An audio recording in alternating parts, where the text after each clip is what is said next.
Assalamualaikum warahmatullahi wabarakatuh. Perkenalkan nama saya Hana Maryam dengan NIM 105841110922 dari kelas 6C. Di sini saya akan mempresentasikan proyek penelitian saya yang berjudul pengujian kinerja decision tree dan random forest pada prediksi diabetes menggunakan confession matrix kepada dosen penggampuh yaitu Ibu Desi Anggraini Eskom MT MOS. Slide 2 ada kata pengantar, slide ketiga ada daftar isi, dan selanjutnya untuk bab 1 pendahuluan. Latar belakang yaitu penyakit diabetes merupakan salah satu penyakit kronis yang banyak diderita oleh masyarakat. Deteksi dini terhadap potensi diabetes menjadi sangat penting dalam upaya pencegahan dan pengendalian penyakit ini. Dalam era digital saat ini, machine learning, ML, dan deep learning atau DL menjadi pendekatan yang populer dalam membantu proses diagnosis medis melalui data historis. Klasifikasi merupakan salah satu teknik dalam ML yang bertujuan untuk mengelompokkan data ke dalam kategori tertentu. Dalam konteks prediksi diabetes, klasifikasi digunakan untuk memprediksi apakah seseorang menderita diabetes atau tidak berdasarkan data medis tertentu. Tujuan pada proyek ini untuk membangun model klasifikasi, membangun algoritma decision tree dan random forest. Kedua, mengevaluasi performa masing-masing model menggunakan confession matrix. Ketiga, membandingkan kinerja kedua model untuk mengetahui algoritma mana yang lebih optimal dalam prediksi diabetes. Untuk ruang lingkupnya sendiri, yang pertama itu penggunaan dataset diabetes dari PIMA Indian Diabetes Database. Kedua, evaluasi kinerja model decision tree dan random forest. Ketiga, pengukuran performa menggunakan confession matrix dan metrik turunannya.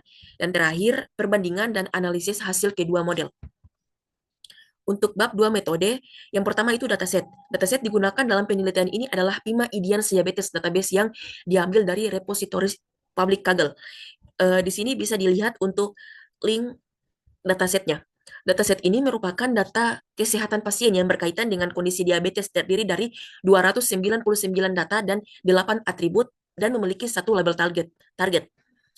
Atribut-atribut tersebut meliputi ada jumlah kehamilan, kadar glukosa, tekanan darah, ketebalan kulit, kadar insulin, indeks massa tubuh, fungsi diabetes secara genetik, dan terakhir usia.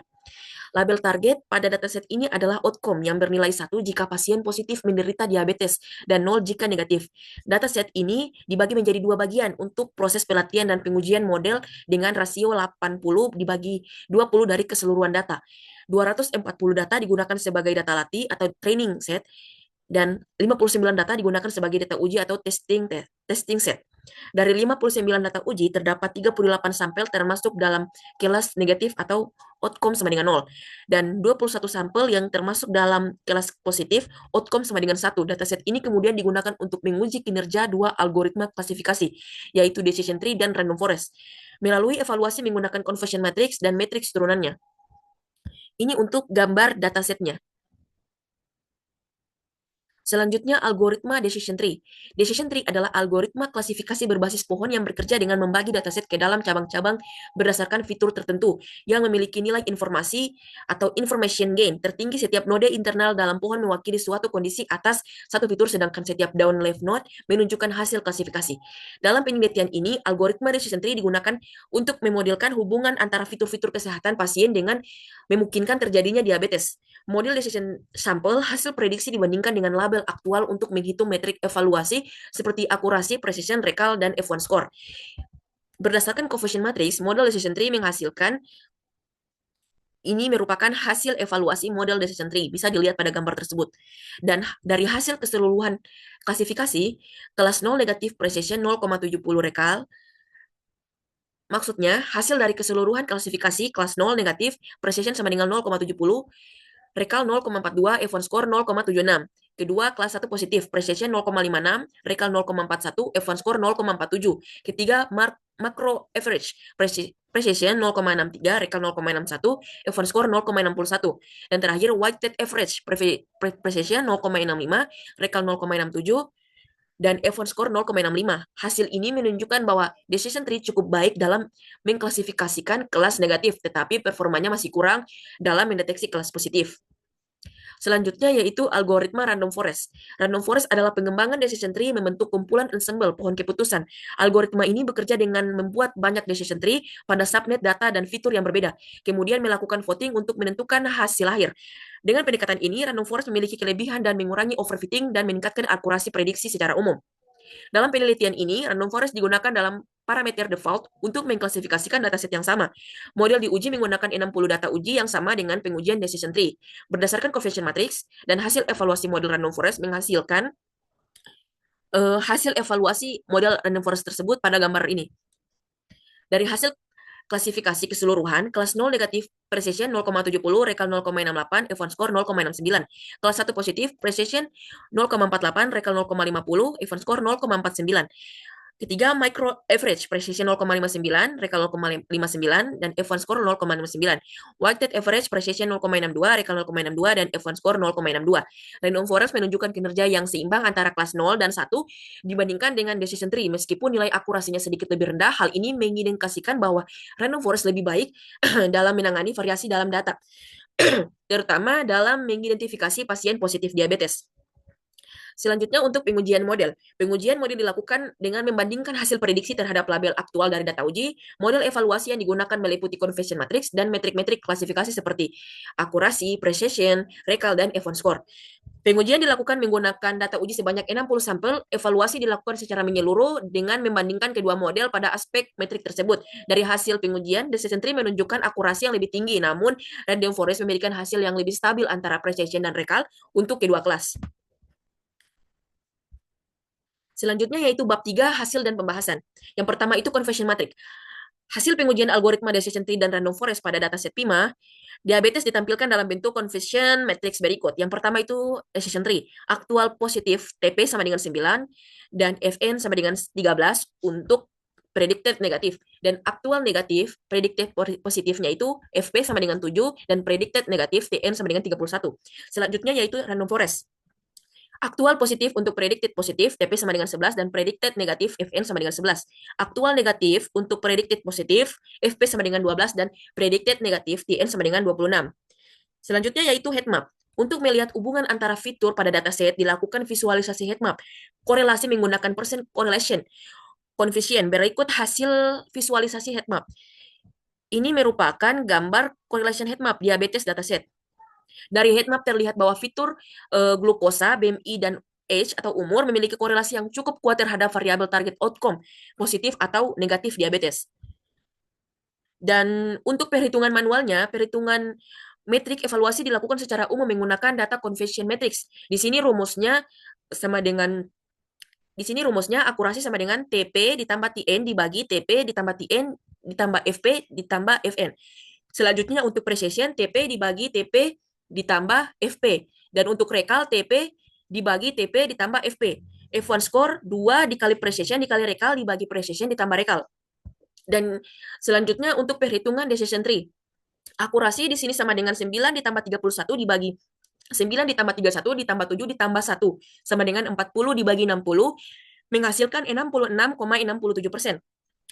Kemudian precision sama dengan 9 dibagi 9 ditambah 7 sama dengan 9 dibagi 16 menghasilkan 56,25%. Selanjutnya recall.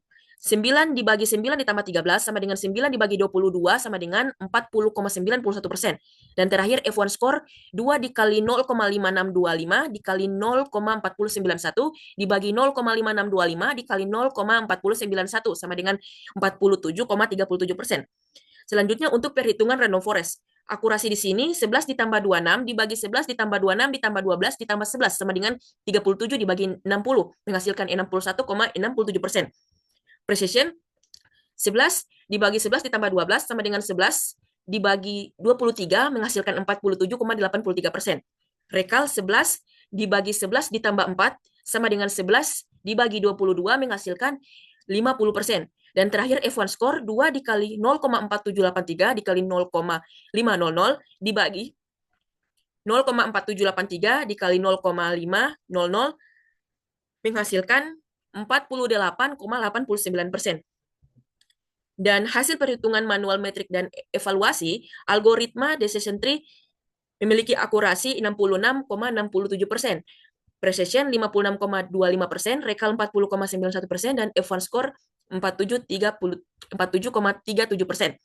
Sedangkan algoritma random forest memiliki akurasi 61,67%, precision 47,83%, recall 50%, dan F1 score 48,89%.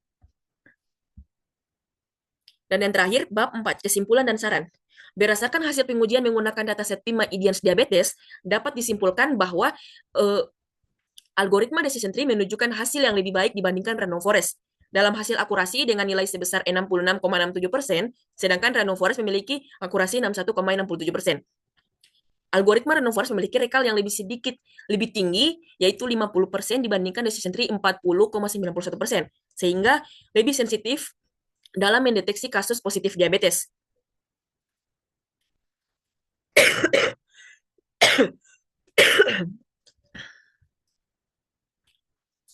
Yang ketiga yaitu precision decision tree, yaitu 56,25%, lebih tinggi daripada random forest 47,83%.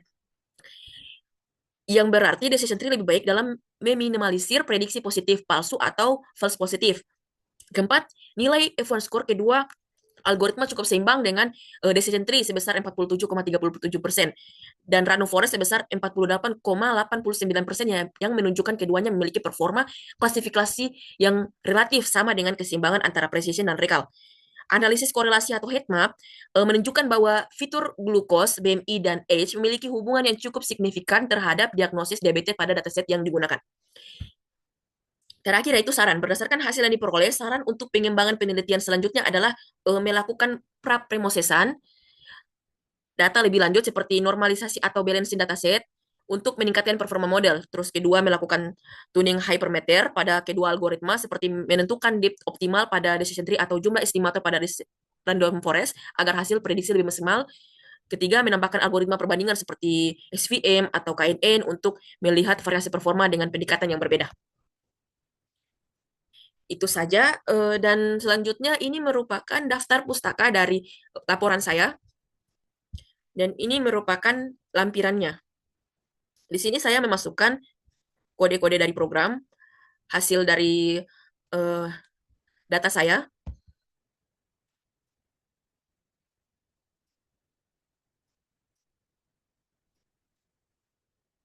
dan ini merupakan hasilnya.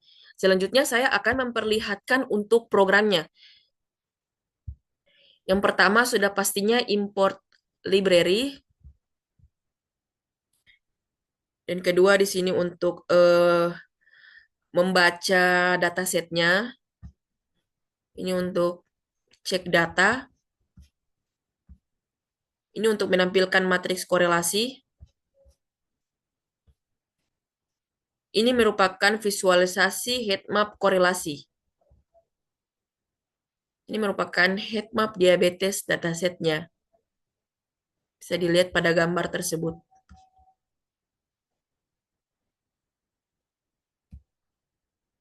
Ini merupakan data training dan data testingnya, yang mana 80%-nya data training dan 20%-nya data testing.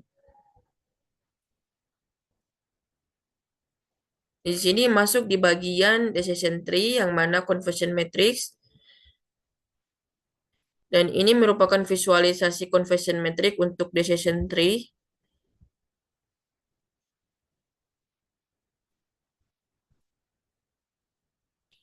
Selanjutnya untuk random forest conversion matrixnya. Bisa dilihat untuk di sini hasil akurasinya. Ini merupakan visualisasi conversion matrix untuk random forest. Dan yang terakhir merupakan perbandingan keseluruhan antara decision tree dan random forest. Ini semua hasilnya. Selanjutnya saya akan memperlihatkan untuk datasetnya yang saya ambil dari Kaggle. Ini untuk bagian datasetnya. Di sini bisa dilihat untuk dataset saya yang berjumlah 299. Itu saja hasil presentasi dari saya. Kurang lebihnya mohon dimaafkan. Billahi fissabil haq, fastabikul khairat. Wassalamualaikum warahmatullahi wabarakatuh.